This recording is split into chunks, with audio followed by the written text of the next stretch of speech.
Ya no se tarda el Señor, falta poco para que Él aparezca, en las nubes a llevar a su iglesia. Ya no se tarda el Señor. Él solo viene a buscar a un pueblo que le ha servido, es su iglesia que ha redimido. Él solo viene a buscar.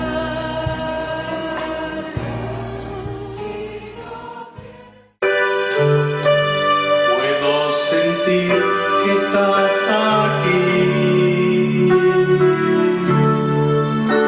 que estás entre tu pueblo. Me llenas con el gran poder de tu Santo Espíritu.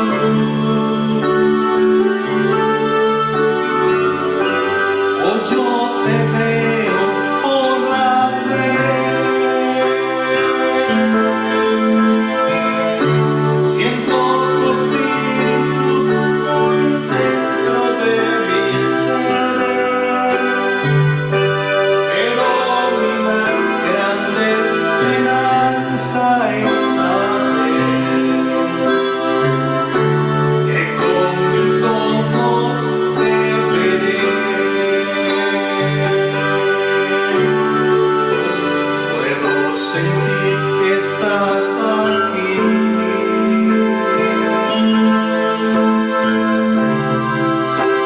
estás entre tu pueblo. Me llenas con el gran poder de tu Santo Espíritu. Hoy yo te veo por la fe, siento tu espíritu muy dentro de mi ser, pero mi más grande esperanza es saber que con mis ojos te veré. Hoy yo te veo por la fe, siento tu espíritu muy dentro de mi ser, pero mi más grande esperanza es saber que con mis ojos te veré.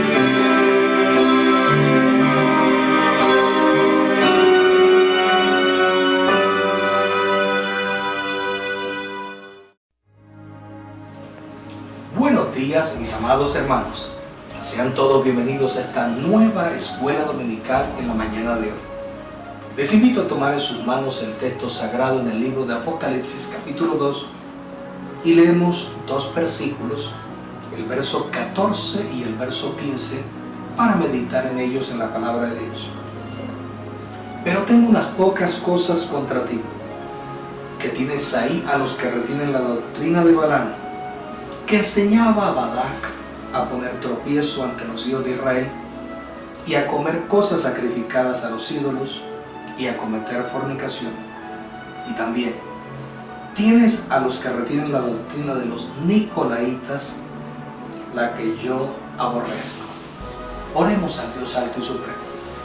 Señor Jesucristo, amantísimo Señor, eres grande, eres alto, eres sublime, eres el príncipe de paz, eres el rey de los reyes y el señor de los señores.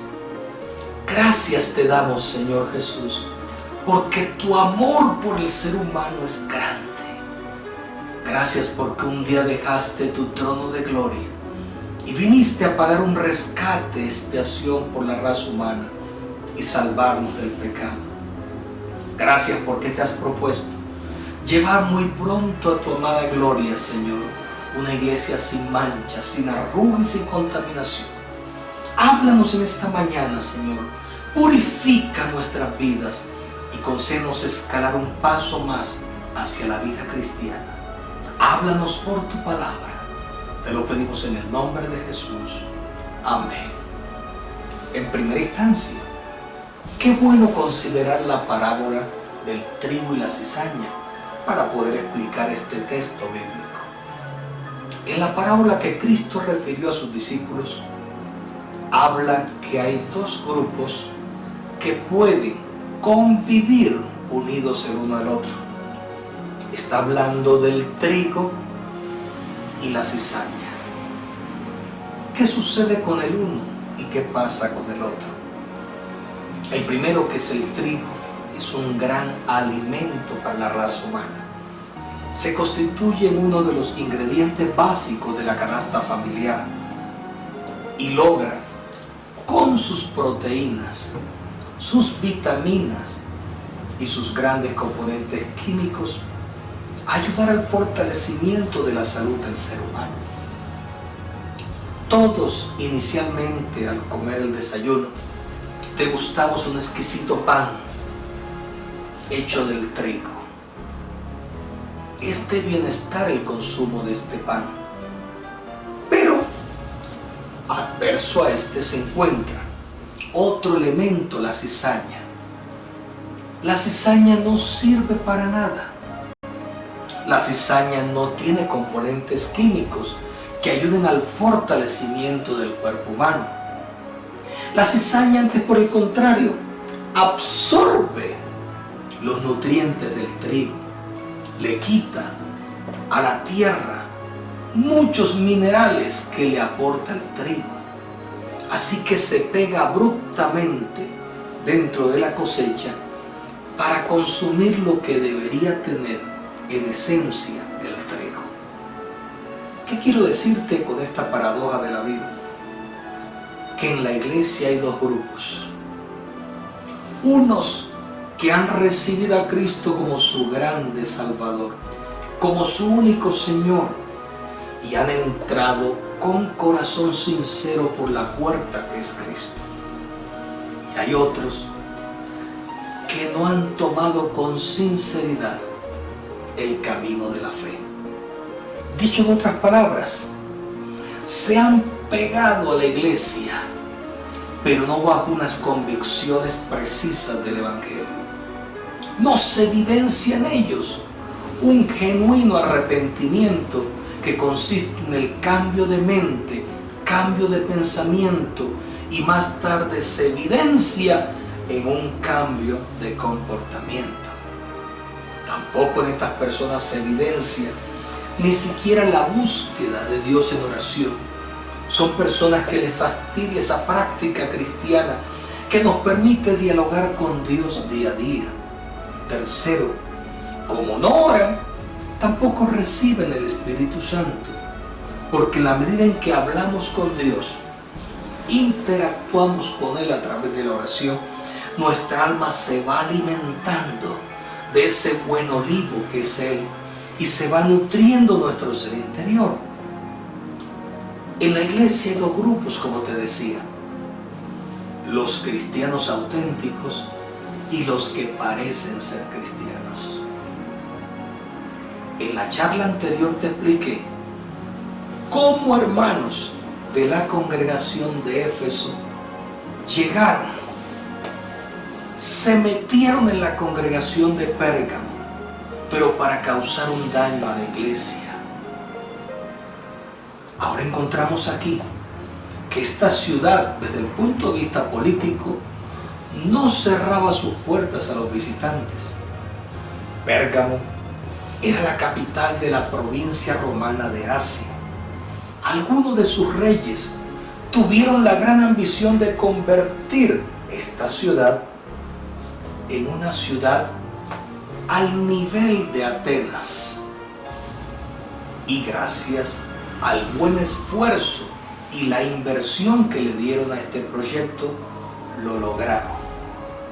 Se podía encontrar ilustres personajes que acudían a su biblioteca, llena de más de 200,000 volúmenes.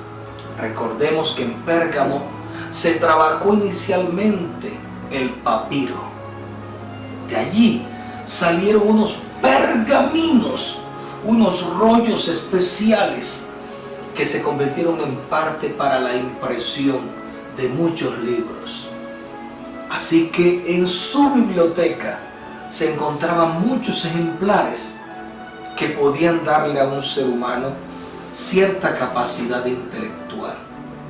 Cualquiera diría, con toda esa sapiencia humana, suficientes, pero no, mi querido amigo. El camino de la fe no se inicia por el intelecto, el raciocinio. El camino de la fe se inicia por la fe. Es pues la fe, la certeza de lo que se espera, la convicción de lo que no se ve. ¿Y cómo comenzamos a crecer en el camino de la fe? Escuchando la palabra de Dios. ¿Qué pasó en esta congregación muy cosmopolita?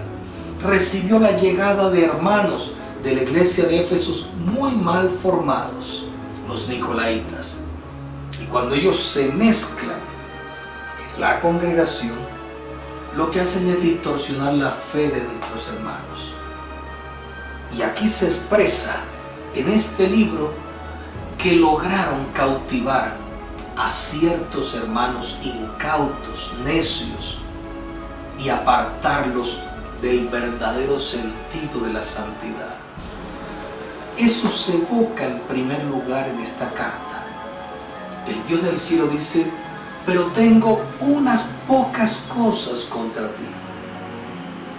A la lupa divina, la iglesia tenía unas pequeñas cosas que debía cambiar. Habían sido guerreros, batalladores, no habían desmayado en su fe, pero tenían unos pequeños detalles. Eso pasa hoy día.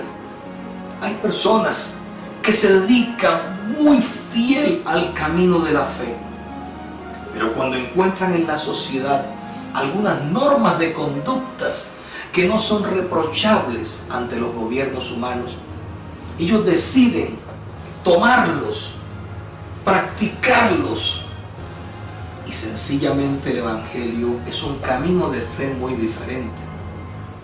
Hay cosas que al ojo humano le parecen buenas, pero al ojo divino no, mi querido hermano.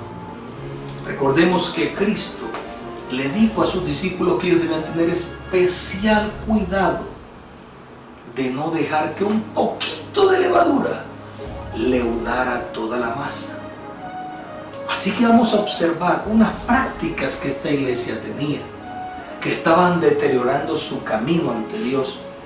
Y después que las profundicemos, las vamos a traer al tiempo presente a nuestras vidas para limpiarnos de ellas. En segundo lugar, el texto sagrado evoca a un personaje que está en la historia del pueblo de Israel.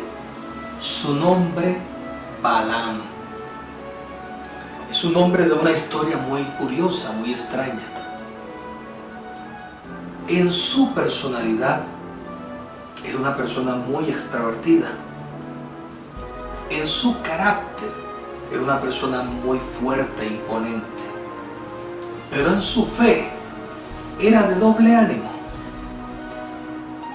Dicho en otras palabras, el personaje que en el momento de la dificultad doblega su fe por dinero, y el personaje que en el momento de la abundancia recurre a Dios. La iglesia estaba tolerando en su seno, específicamente la iglesia de Pérgamo, algunas personas que retenían esa doctrina, la doctrina de Balaam. Balaam fue un profeta que buscó beneficio personal, ingresos económicos, aunque se le pidió meterse con el pueblo de Dios.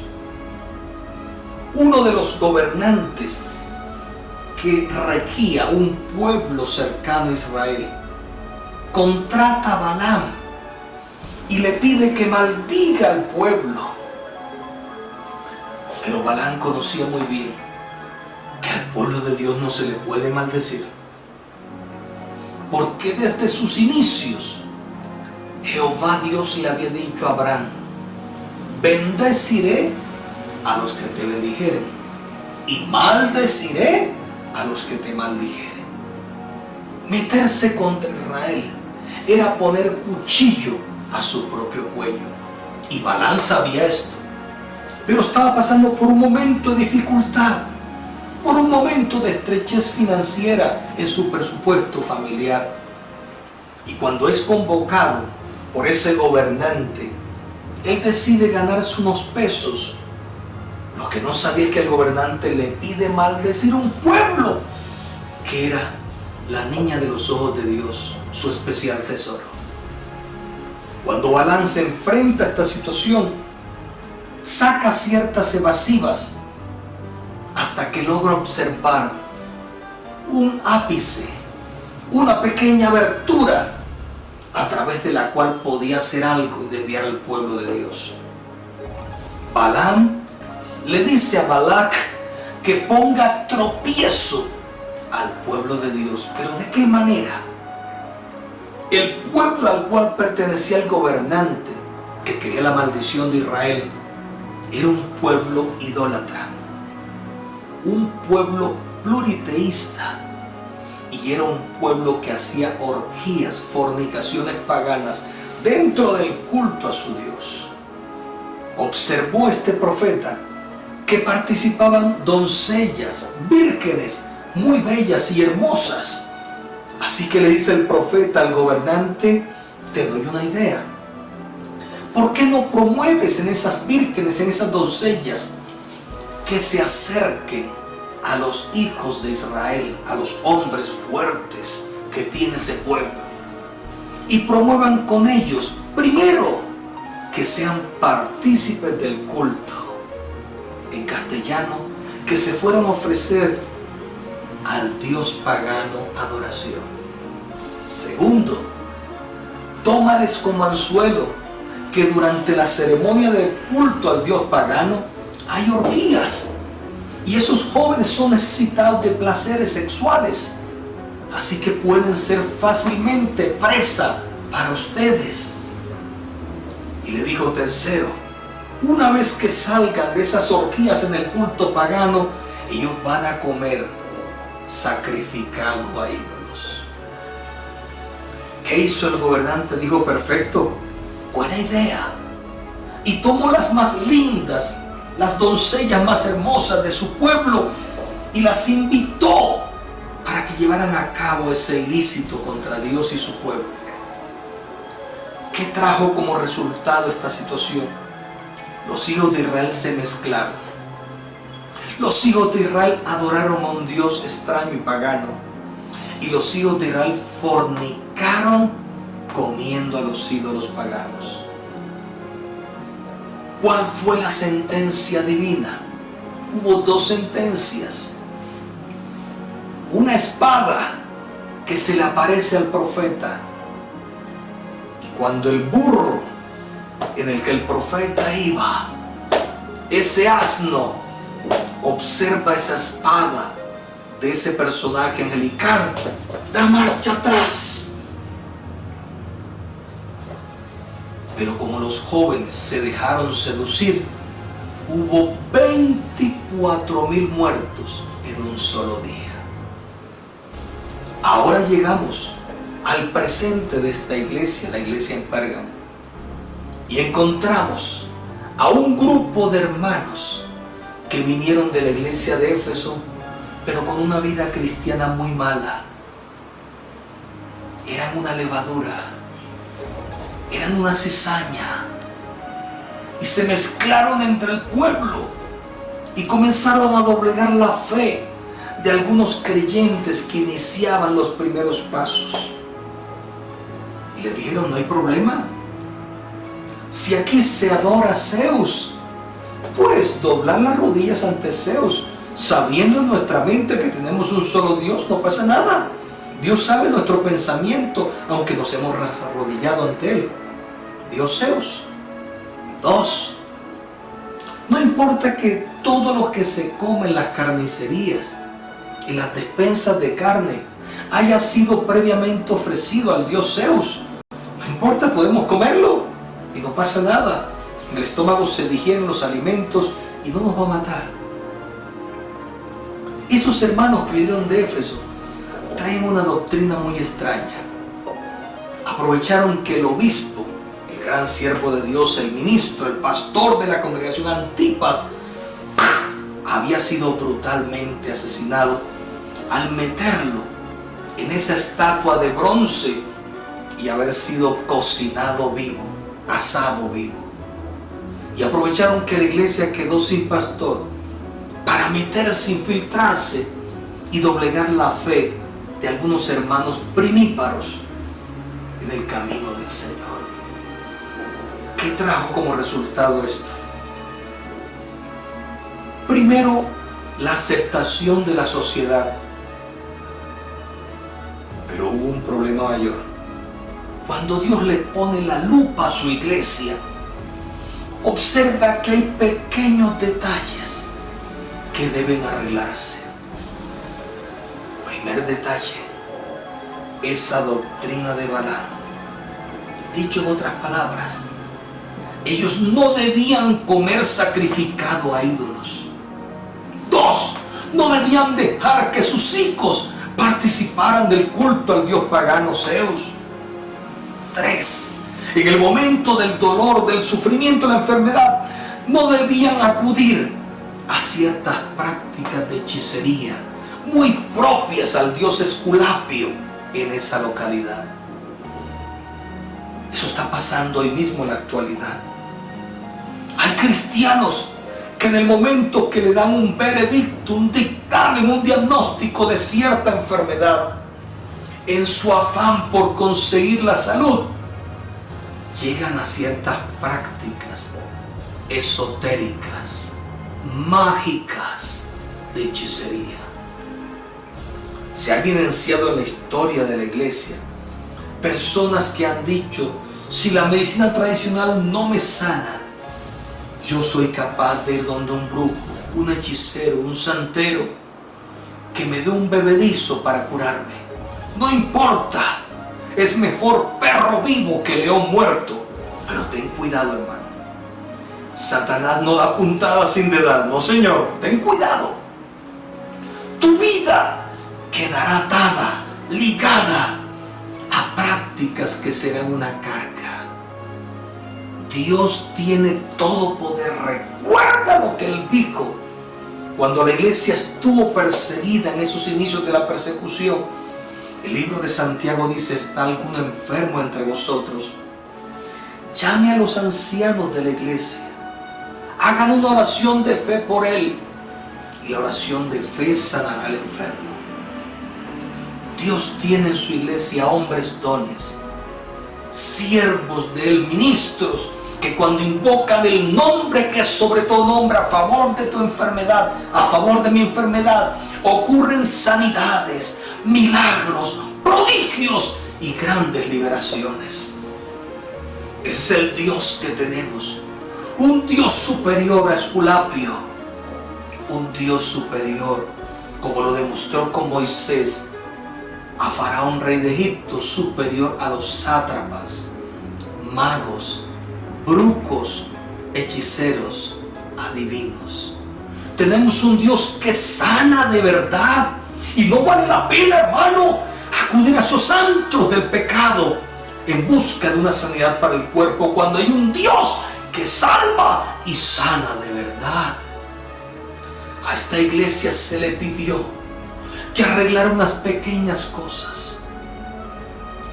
El tropiezo que puso Balaam en contra del pueblo de Dios, es decir, comer cosas sacrificadas a los ídolos, participar del culto pagano al dios Zeus y adorar al César como si fuera Dios. A la iglesia se le invitó a no ir en ese camino de desviación, a levantar los pies. Hoy día tú y yo, mi hermano, tenemos que hacer lo mismo. Hay dificultades, hay problemas económicos, hay enfermedades que golpean nuestro cuerpo, pero hay un nombre que es sobre todo nombre, el nombre de Jesús, en el cual hay sanidades, milagros, prodigios. No acudas a esos antros del mal, acude en oración en plena actitud de fe al único que sana y salva, Jesucristo el Señor. Por otro lado, se habla de la doctrina de los nicolaitas de forma frenética. Por un lado la doctrina de Balaam y por otro lado la doctrina de los nicolaitas. Recuerda que los nicolaitas fue un grupo que pidieron aceptación dentro del gobierno de la iglesia. Comenzó por un tal Nicolás, nombrado en el libro de Hechos de los Apóstoles capítulo 6, aparece en la lista como el último diácono elegido en la iglesia primitiva. Pero dice la historia que con el paso del tiempo, cuando él vio a sus otros diáconos, compañeros de trabajo, surgir bajo la mano poderosa de Dios, y él no logró tener el mismo avivamiento, el mismo desarrollo en su vida ministerial, comenzó a hacer maltrato contra las autoridades de la iglesia.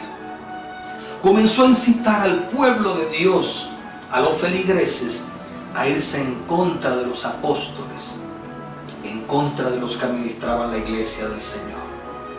Esa doctrina llegó a la iglesia en Pérgamo y comenzaron, una vez que mataron al gran líder de la iglesia, el hermano Antipas, comenzaron ciertos sectores de la iglesia a pelearse la administración de la iglesia. ¿Y qué sucedió? Cayeron en prácticas en las que se mezclaron con el gobierno. Cuando se mira en la historia de la iglesia del Pérgamo, se observa que hay un matrimonio allí entre la iglesia y el Estado, la iglesia y el gobierno. Un matrimonio que no es bajo la aprobación del Dios divino. Un matrimonio que conllevó a un deterioro social y a una decadencia espiritual. Ten cuidado, mi hermano, porque muchos, en el afán de impedir que fueran llevados a la muerte, otros por el afán de no ser obligados al maltrato físico, a denegar su fe, hicieron alianza, matrimonio con el Estado, los administradores de Pérgamo, y pisotearon su fe en Cristo Jesús. Eso estaba pasando en la iglesia de Pérgamo. Por un lado, la doctrina de Balaam, adoración a dioses paganos, prácticas sociales de cultos paganos, orgías sexuales, bacanales. Y por otro lado, prácticas de unión entre el Estado, el gobierno y la vida cristiana en la fe. Son dos cosas que no se podía hacer. Y el Dios del cielo, cuando le pone la lupa a la iglesia en Pérgamo, dice que son unas pocas cosas. Así que hay una espada de parte del Dios divino, una espada que tiene dos filos ahora, una espada que busca cortar como el buen cirujano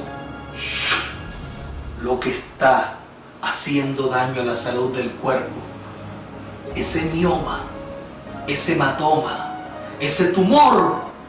Hay una mano de un artífice muy suave pero muy afilada, que dará un corte en su iglesia a tales prácticas.